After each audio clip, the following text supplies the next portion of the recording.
మీ అందరికీ తెలుసు కేసీఆర్ గారి శిష్యులుగా, కేసీఆర్ గారు తయారు చేసిన సైనికులుగా, కేసీఆర్ గారి కార్యకర్తలుగా ఉద్యమంలోంచే ఉద్భవించిన నాయకత్వం ఇవాళ బీఆర్ఎస్ పార్టీది.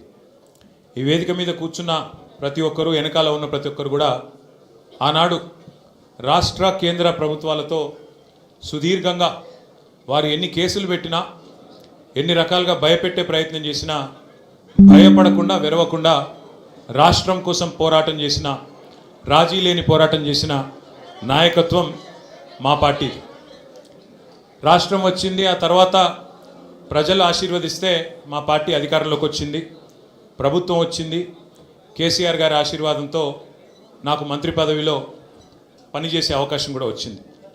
10 ఏళ్ళు కేసీఆర్ గారి నాయకత్వంలో అనుక్షణం తెలంగాణ రాష్ట్రం కోసం, తెలంగాణ రాష్ట్ర అభివృద్ధి కోసం వివిధ హోదాల్లో పరిశ్రమల శాఖ మంత్రిగా, టెక్నాలజీ రంగానికి మంత్రిగా, అట్లాగే మున్సిపల్ వ్యవహారాల మంత్రిగా అనుక్షణం ప్రజల కోసం పనిచేశాం తప్ప, రాష్ట్రం కోసం పనిచేశాం తప్ప ఎన్నడూ కూడా తప్పుడు పనులు, పొరపాటును కూడా చేయలేదు.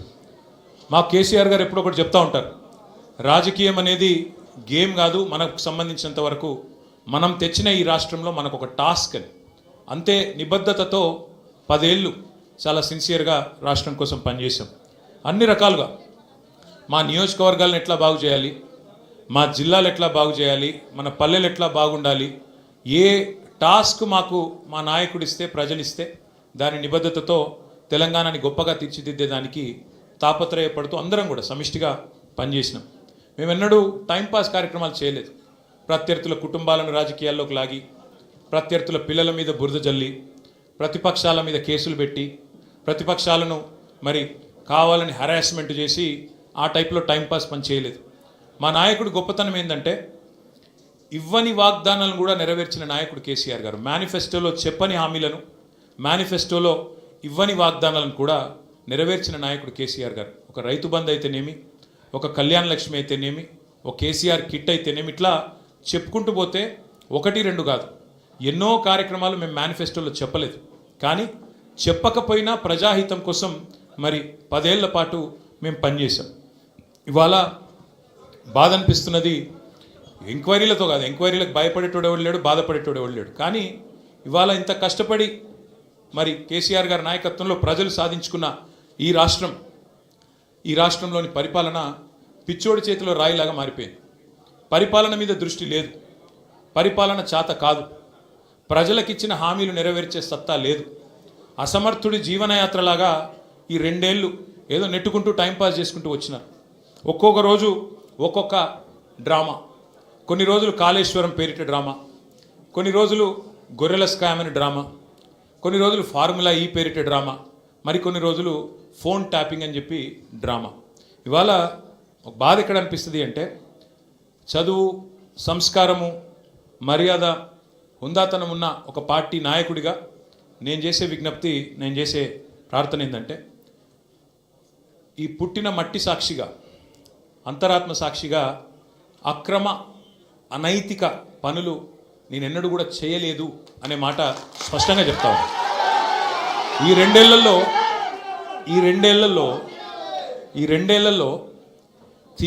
తీవ్రంగా, ఈ 2 ఏళ్లే కాదు, దాదాపు గత 7-8 ఏళ్ళుగా తీవ్రమైన క్యారెక్టర్ అసాసినేషన్ ఎఫర్ట్ నా మీద, వ్యక్తిత్వ హననం. అంటే ఒక కుక్కను చంపే ముందు పిచ్చి కుక్కను ముద్రేయాలని ప్రయత్నం చేస్తారు కదా, నేనేదో డ్రగ్స్ తీసుకుంటానని, నాకేదో హీరోయిన్లతో సంబంధాలు ఉన్నాయని, లేని దిక్కుమాలిన వార్తలు రాసి నన్ను క్షోభకు గురి చేయడమే కాకుండా నా కుటుంబ సభ్యుల్ని, నా పిల్లల్ని, నా వాళ్ళు అనుకునే వాళ్ళందరినీ విపరీతమైన క్షోభకు గురి చేశారు. అయినా కూడా ఎన్నడూ బాధపడలేదు, బయటకు వచ్చి వేరే వాళ్ళలాగా దొంగ ఏడుపులు ఎడవలేదు. నేను నిబద్ధతతో పనిచేసిన నాయకుడిని కాబట్టి ఎవడికి భయపడకుండా 2 ఏళ్ళుగా తలవంచకుండా పోరాటం చేస్తూ ఉన్నాను. ఇవాళ నేను ఏదో టెలిఫోన్ ట్యాపింగ్లో ఏదో విచారణకు రమ్మని పిలిచారు, బరాబర్ పోతాం, పోయి అడుగుతా. ఏమడుగుతా? ఏం తప్పు చేసింది మా ప్రభుత్వం అని అడుగుతా, ఎక్కడ తప్పు జరిగింది అని అడుగుతా. ఇవాళ వారు సమాధానాలు చెప్పాలి నాకు.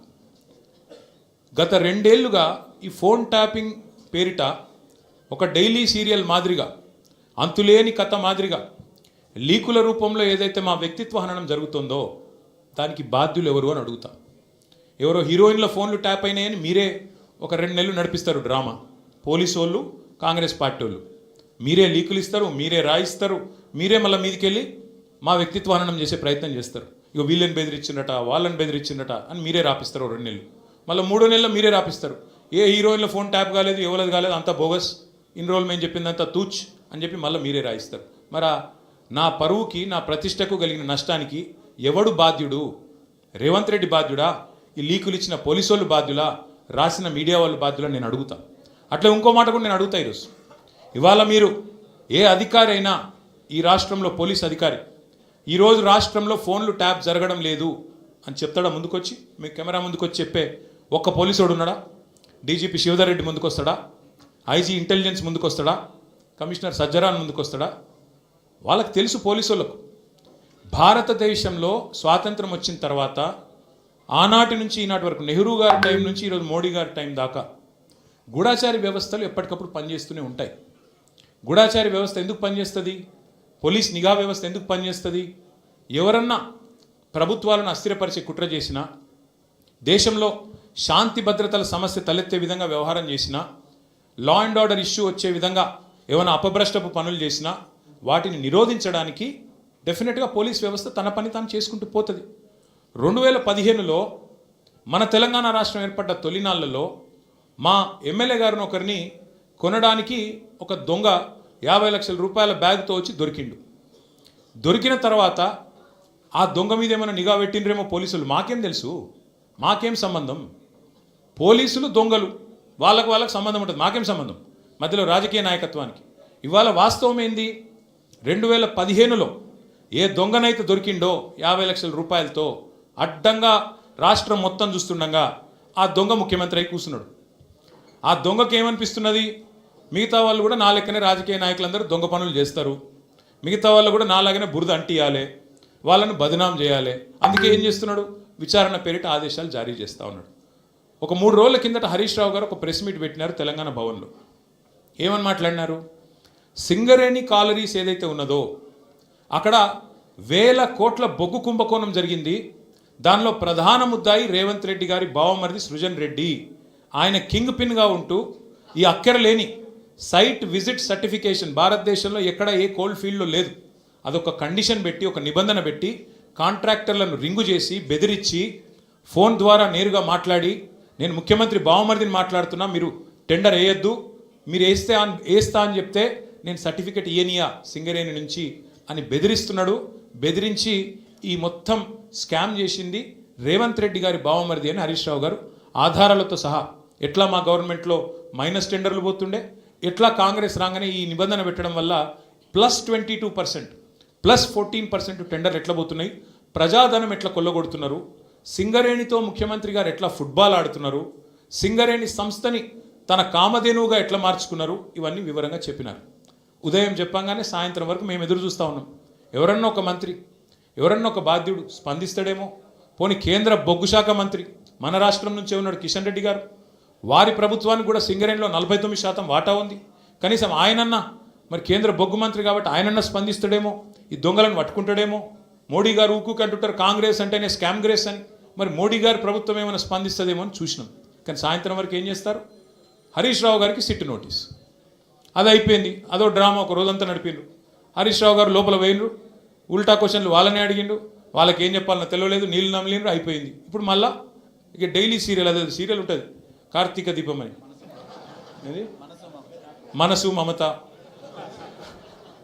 ఆ టైప్లో మళ్ళీ ఈరోజు నాకు, రేపు ఎల్లుండి ఇంకొకరికి. ఇది ఒక టైంపాస్ ప్రోగ్రాం తప్ప ఇలా అయ్యేది ఏమీ లేదు, వచ్చేది ఏమీ లేదు. మా సోదరులు వాలంటరీ రిటైర్మెంట్ తీసుకున్న additional director general of police RS Praveen గారు మిగతా విషయాలు మీకు అన్నీ చెప్తారు, నేను ఎక్కువ చెప్పా. ఎందుకంటే వారు ఇటున్నారు, వారు అన్ని విషయాలు వారు వివరంగా చెప్తారు. ఎందుకంటే వారు గతంలో ఐపీఎస్ ఆఫీసర్గా పనిచేసారు, వారి తర్వాత ప్రెస్ మీట్ పెట్టి అన్నీ చెప్తారు. కానీ ఒకటి మాత్రం వాస్తవం, ఇవాళ రేవంత్ రెడ్డి గారు ఆయన దొంగ కాబట్టి, అడ్డంగా దొరికిన దొంగ కాబట్టి, ఇంకా దొంగ పనులు చేస్తూనే ఉన్నాడు కాబట్టి, అదేదో సినిమాలో బ్రహ్మానందం గారు దొంగ ఉంటాడు, ఉరికురిక దొరికిపోతుంటాడు. అట్లాగే ఈయన కూడా, ఈయన స్పెషాలిటీ ఏంటంటే ఉరికిక దొరికిపోతాడు. ఆయన సింగరేణిలో దొరుకుతాడు, మూసీలో దొరుకుతాడు, హైడ్రాలో దొరుకుతాడు, ఎక్కడ పడితే అక్కడ దొరికిపోతాడు. హిల్ట్ కుంభకోణంలో దొరుకుతాడు, లగచర్లలో దొరికిపోతాడు. ఫాస్ట్గా దొరికిపోవడం రేవంత్ రెడ్డి గారి స్పెషాలిటీ. ఇంకా విచిత్రం ఏంటంటే ఇవాళ ఒక దొంగ లేడు ఈ రాష్ట్రంలో, దండుపాలెం ముఠా ఉంది ఈరోజు. క్యాబినెట్ ఎవరిని వాళ్ళు అందిన కాడికి దోచుకోనే స్కీమ్లో భాగంగా ఈరోజు వాళ్ళు దోచుకుంటా ఉన్నారు. ఆ దోపిడీని మేము బయట పెడుతుంటే వాళ్ళకి ఎక్కడ లేని మంట వస్తున్నది మా మీద. మాకేం ఫరక్ పడది. మీకు తెలియదు కానీ మీడియా వాళ్ళు మీరు కూడా మాకు తెలియకుండానే సాయం చేస్తున్నారు. మీరేమనుకుంటారంటే ముఖ్యమంత్రి చెప్పిండు మేము ఇట్లా కేసు నోటీసులు వచ్చినాయి, మరి వీళ్ళని ఏదో విచారిస్తున్నారు అని చెప్పి లోపల మేము బొంగనే ప్లేట్ బ్రేకింగ్లు పెట్టి కుచ్చి అడుగుతుండ్రు అని మీరు పెడతారు. మాకేం బాధ లేదు, ఎందుకంటే 100 కోట్ల పబ్లిసిటీ మీరు ఫ్రీగా మాకు ఇస్తున్నారు. మాకేం బాధ లేదు. తప్పు చేసినోడు భయపడతాడు, తప్పు చేయనోళ్ళు ఎవరికి భయపడాడు. రేవంత్ రెడ్డి కాదు, వాని జేజమ్మకు కూడా భయపడే సమస్య లేదు. ముమ్మాటికి ఒకటి మాత్రం పక్కా, ఈ కేసు ఇంతటితో మేము వదిలిపెట్టాం. నా క్యారెక్టర్ అసాసినేషన్కి బాధ్యులైన రేవంత్ రెడ్డిని ఆయన తొత్తులుగా పనిచేస్తున్న పోలీసులు కొంతమంది, అందరినీ కాదు, కొంతమంది పోలీసులు ఎవరైతున్నారో ఆయన తొత్తులుగా ఆయన అడుగులకు మడుగులతో పనిచేస్తున్నారో వాళ్ళని నేను కూడా వదిలిపెట్టాను. ఎందుకు వదిలిపెట్టను? ఎందుకంటే నా వ్యక్తిత్వాన్ని చేస్తూ ఉన్నారు. లేని లింకులు అంటగట్టి, లేని రంకులు అంటగట్టి, నాకు ఇష్టం ఉన్నట్టు ఎవరెవరో యాక్టర్లకు లింకులు పెట్టి చిల్లర రాజకీయం ఏదైతే చేస్తున్నారో ఈ విషయంలో నేను మాత్రం వదిలిపెట్టను. మీరేదో ఇవాళ ముఖ్యమంత్రి హార్వర్డ్కి పోయిండు, ఆడ వచ్చిరాని ఇంగ్లీష్లో ఏం నేర్చుకుంటుండో ఏం తెచ్చిండో కానీ ఆయన వచ్చే వరకు టైంపాస్ చేద్దాము అని చెప్పి మీరు డ్రామా చేస్తున్నారు. మాకు తెలుసు, ధారావాహికలాగా నడుపుతూ ఉన్నారు. మాకేం ఇబ్బంది లేదు. మీరు ఎన్నిసార్లు పిలిచినా వస్తాం, ఎందుకంటే చట్టాన్ని గౌరవించే పౌరులం. తప్పకుండా వస్తాం.